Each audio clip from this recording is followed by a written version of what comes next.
રાજકોટમાં દશેરાનો તહેવાર માત્ર ધાર્મિક જ નહીં પરંતુ સામાજિક એકતાનું પ્રતીક બની રહ્યો છે। વિશ્વ હિન્દુ પરિષદ દ્વારા છેલ્લા 29 વર્ષથી સતત આસુરી શક્તિઓના નાશ માટે રાક્ષસ દહનનો કાર્યક્રમ યોજવામાં આવે છે। આ વર્ષે પણ રાજકોટના રેસકોર્સ મેદાનમાં ભવ્ય કાર્યક્રમનું આયોજન કરવામાં આવ્યું છે, જેમાં ગુજરાતના સૌથી ઊંચા 54 ફૂટના રાવણના પૂતળાનું દહન થશે। સાથે જ 45 ફૂટના મેઘનાથ અને કુંભકર્ણના પૂતળાનું પણ અગ્નિ સમર્પિત કરવામાં આવશે। પૂતળા બનાવવાની કળામાં ઉત્તર પ્રદેશના કુશળ કારીગરોની મહેનત ઝળહળી રહી છે। તેઓ ખાસ કરીને વાંસનો ઉપયોગ કરે છે, જે ઇમારતી લાકડું જળવાય છે। આ કારીગરો અઠવાડિયાઓ સુધી સતત શ્રમ કરીને વિશાળ આકારના રાવણ, મેઘનાથ અને કુંભકર્ણના પૂતળા તૈયાર કરે છે।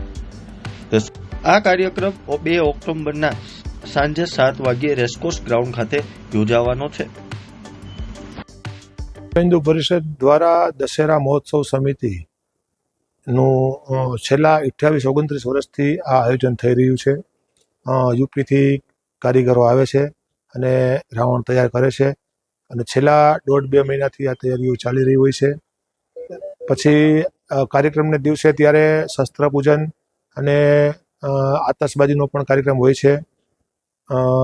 સાથે સાથે આ વખતે આપણા ધર્મેન્દ્રભાઈ ભાવાણી, આપણા કેન્દ્રીય મંત્રી, એ આપણા મહેમાન થવાના છે, તો લોકોમાં બહુ ઉત્સાહ જોઈ રહ્યા છે। બધાય ધર્મેન્દ્રભાઈને લઈને લોકો ઉત્સાહિત છે તેમને સાંભળવા।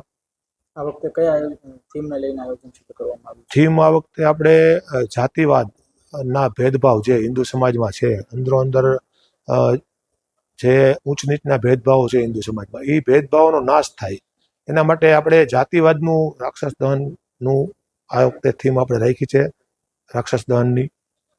ખાસ તો આ વખતે વરસાદ પણ છે અને કઈ પ્રકારનું આખું આયોજન છે?